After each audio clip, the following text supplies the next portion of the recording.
कभी सोचा है आपने कि संस्कृत में आग को अग्नि क्यों कहा जाता है? ऐसा इसलिए क्योंकि आग का धर्म होता है ऊपर की ओर, यानी अग्र दिशा में बढ़ना। इसी वजह से संस्कृत में आग को अग्नि कहा जाता है। इसी तरह से संस्कृत भाषा का सृजन करने वाले ऋषियों ने अग्नि के 34 धर्मों के हिसाब से अग्नि के लिए 34 शब्द बनाए हैं। जैसे अनल, यानी जो पूरी सृष्टि को अपनी चपेट में लेकर भी संतुष्ट ना हो। इसी तरह पानी के लिए भी जल के साथ साथ संस्कृत में कुल 30 शब्द हैं और वो सारे शब्द पानी के अलग अलग धर्मों की तरफ इशारा करते हैं। इसी तरह संस्कृत में हर शब्द के पर्यायवाची शब्द हैं और जब हम इन पर्यायवाची शब्दों को पढ़ते हैं तो हम अपने आप उस चीज के धर्म यानी फंक्शंस के साथ उसके नेचर, बिहेवियर और यूटिलिटी के बारे में जान लेते हैं। यानी भाषा का ज्ञान लेते लेते ही आपको साइंस का भी ज्ञान मिल जाता है। कुछ ऐसी है हमारी संस्कृत जिसे हम अपनी देव भाषा भी कहते हैं। हिंदी के अलावा इंग्लिश एक ऐसी कॉमन भाषा है जो हम में से ज्यादातर लोग जानते हैं, इसीलिए इंग्लिश का एग्जाम्पल लेते हैं। अगर आप ढूंढने की कोशिश करेंगे तो भी आपको इंग्लिश में पानी के लिए वाटर और आग के लिए फायर के अलावा कोई शब्द नहीं मिलेगा। ऐसा ही स्पेनिश, इटालियन और जर्मन लैंग्वेज में भी है। लेकिन संस्कृत में इन दोनों के लिए 34 और 30 अलग अलग शब्द हैं। इसीलिए संस्कृत को दुनिया की सबसे साइंटिफिक लैंग्वेज में से एक माना जाता है। सिर्फ वर्ड मीनिंग ही नहीं, संस्कृत की शब्दावली और फोनेटिक्स भी बिल्कुल साइंटिफिक है।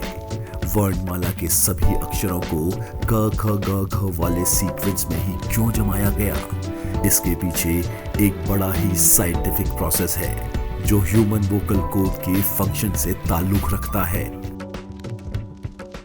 संस्कृत इस शब्द का लिटरल मीनिंग है कुछ ऐसा जो संगठित है।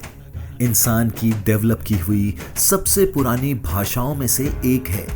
संस्कृत से जुड़ा साइंस कुछ ऐसा है कि नासा के रिसर्चर्स ने भी कहा है कि संस्कृत रोजाना इस्तेमाल करने के लिए सबसे अच्छी भाषा है। संस्कृत को आर्टिफिशियल इंटेलिजेंस जैसी एडवांस फील्ड में बहुत ही इंपॉर्टेंट माना गया है। सभी भाषाओं की जननी के रूप में जानी जाने वाली संस्कृत भाषा उपमहाद्वीप की प्रमुख शास्त्रीय भाषा है। भारत की 22 आधिकारिक भाषाओं से एक संस्कृत हिंदू, बौद्ध धर्म, जैन धर्म की प्रचलित भाषा भी है। पाणिनि अष्टाध्याय को संस्कृत की सबसे पहली ग्रामर बुक के रूप में पहचाना जाता है। इस किताब में संस्कृत ग्रामर को 8 चैप्टर में 3990 सूत्रों की मदद से डिफाइन किया गया। आज की तारीख में संस्कृत का ग्लोबल एक्सेप्टेंस इतना है कि अकेले जर्मनी में ही संस्कृत सिखाने वाले 80 से ज्यादा इंस्टीट्यूट्स हैं। संस्कृत को इंडो यूरोपियन भाषा परिवार की सबसे पुरानी भाषाओं में से एक माना जाता है। नेशनल ब्रेन रिसर्च सेंटर के साइंटिस्ट को एक रिसर्च स्टडी में पता चला है कि देवनागरी पढ़ने में रोमन लिपियों के कंपैरिजन में इंसानी दिमाग का ज्यादा हिस्सा इस्तेमाल किया जाता है। इसका मतलब है कि संस्कृत सीखना दिमाग के लिए एक बहुत ही अच्छी एक्सरसाइज है। करीब 10,000 साल पुरानी भाषा होने के बाद भी आज तक संस्कृत का साइंटिफिक बेस आज तक वैलिड और एक्सेप्टेड है। किसी भी भाषा की सबसे बेसिक यूनिट होती है उस भाषा के अक्षर। संस्कृत और हिंदी भाषा में इस्तेमाल होने वाले सारे अक्षरों को एक सीक्वेंस में जमाया गया है जिसे हम वर्णमाला कहते हैं। लेकिन क्या आपने कभी सोचा है कि आखिर इन अक्षरों को ऐसी ही सीक्वेंस में क्यों जमाया गया है? इसका भी एक बहुत ही साइंटिफिक कारण है जो काफी लोगों ने नोटिस नहीं किया होगा। अगर वर्णमाला की शुरुआत यानी अ आ इ ई से अंक आह तक की बात करें तो ये सारे अक्षर आपके कंठ यानी गले के ऊपरी हिस्से से निकलते हैं। और आगे बढ़ें तो क ख ग घ ण ये वाली लाइंस सारे अक्षर कंठ के अंदर से निकलते हैं। इसके आगे के अक्षर च छ ज झ ञ ट ठ ड ढ ण आपकी जुबान को मुंह के ऊपरी हिस्से यानी तालू पर छू के बोले जाते हैं। त थ द ध न इनको बोलने पर जुबान दांतों पर लगाई जाती है। प फ ब भ म ये सारे अक्षर होठों का इस्तेमाल करके बोले जाते हैं।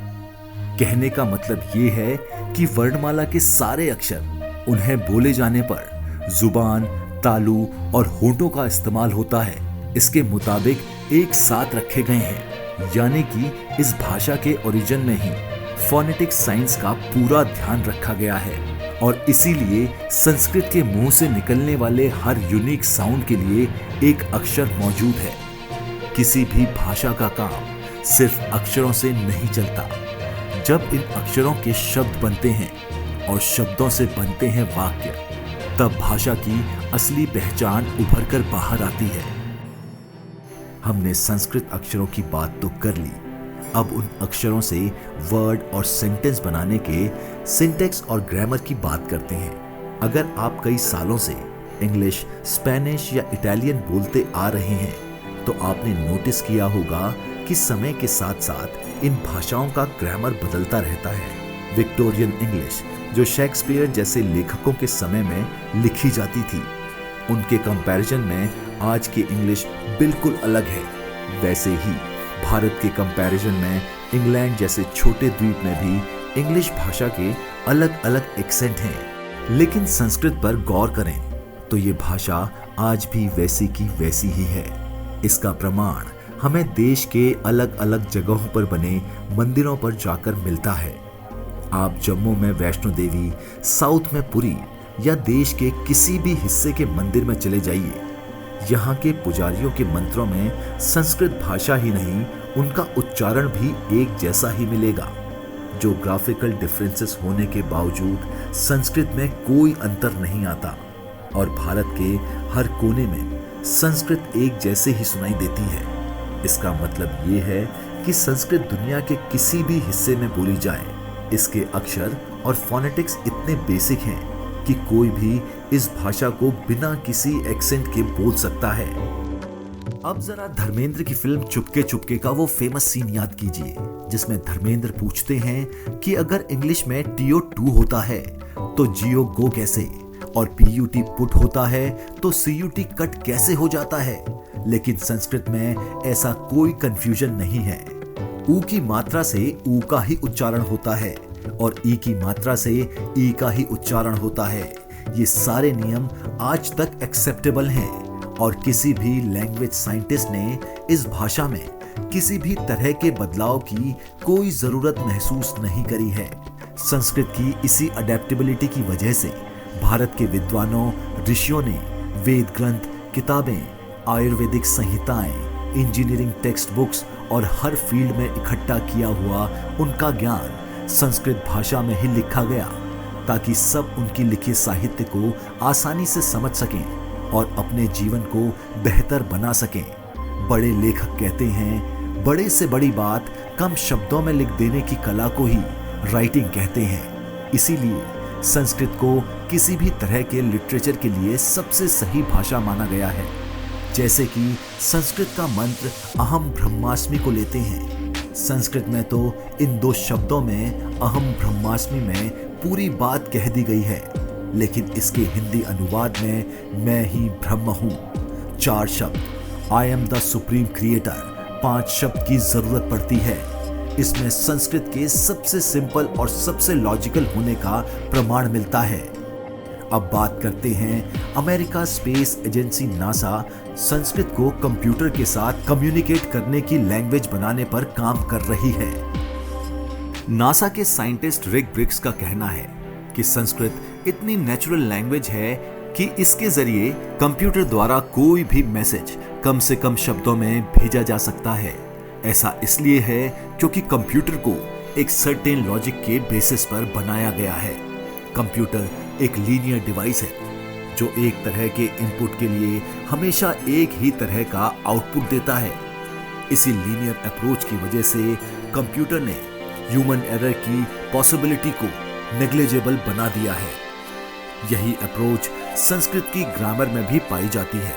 इसके नियमों में कोई बदलाव नहीं होता और इसीलिए इसके रूल्स कंप्यूटर में फीड करके कंसिस्टेंट आउटपुट निकलना आसान हो जाता है। दूसरी भाषाओं में ऐसा नहीं है। बदलते सिंटेक्स की वजह से इनमें आउटपुट बदलने की पॉसिबिलिटी होती है और कंप्यूटर जैसे एक्यूरेसी ड्रिवन डिवाइस में किसी भी प्रकार का मार्जिन ऑफ एरर नहीं मिलता है। इसीलिए बाकी भाषाओं के मुकाबले कंप्यूटर और आर्टिफिशियल इंटेलिजेंस के डेवलपमेंट के लिए संस्कृत को ही सही माना गया है। इसके अलावा संस्कृत के मंत्रों और शब्दों के वाइब्रेशन के बारे में कई जगह रिसर्च जारी है। साइंटिस्टों को संस्कृत के मंत्रों से पैदा होने वाले वाइब्रेशन के पॉजिटिव होने के कई प्रमाण मिलते हैं। रिसर्च में प्रूफ हुआ है कि संस्कृत मंत्रों के नियमित उच्चारण से फिजिकल और फिजियोलॉजिकल डेवलपमेंट में बहुत मदद मिलती है। भारतीय लोगों को साउंड वाइब्रेशन की सही इंपॉर्टेंस हजारों साल पहले से ही पता थी। इसीलिए भारत के वेदों और धार्मिक ग्रंथों को लिखने ही नहीं बल्कि बोलने और सुनने की परंपरा भी रही है, जिसे श्रुति कहा जाता है। इसीलिए भारत के सभी ग्रंथ मेमोरी यानी स्मृति के जरिए ही जनरेशन टू जनरेशन ट्रांसफर किए जाते रहे हैं। इसी के साथ भारत में होने वाले यज्ञों में भी मंत्रों का सही इस्तेमाल होता है, जिससे कोई भी नई शुरुआत करते समय कार्य क्षेत्र का माहौल अच्छा रहे। ये मंत्र सालों साल से वैसे के वैसे ही चले आ रहे हैं और आज भी भूमि पूजन से लेकर भगवान की आराधना, व्यापार की शुरुआत तक सभी ओकेशंस पर इन मंत्रों का उच्चारण किया जाता है। अब इन सारी बातों का मतलब ये है कि ये भाषा सिर्फ एक भाषा ही नहीं, इससे जुड़ी हर चीज साइंटिफिक है। तो अगर अब आपको कोई कहे हम इंडियंस का साइंस और इनोवेशंस की तरफ ध्यान ही नहीं है, तो उसे अपनी भाषा संस्कृत के बारे में जरूर बताइए।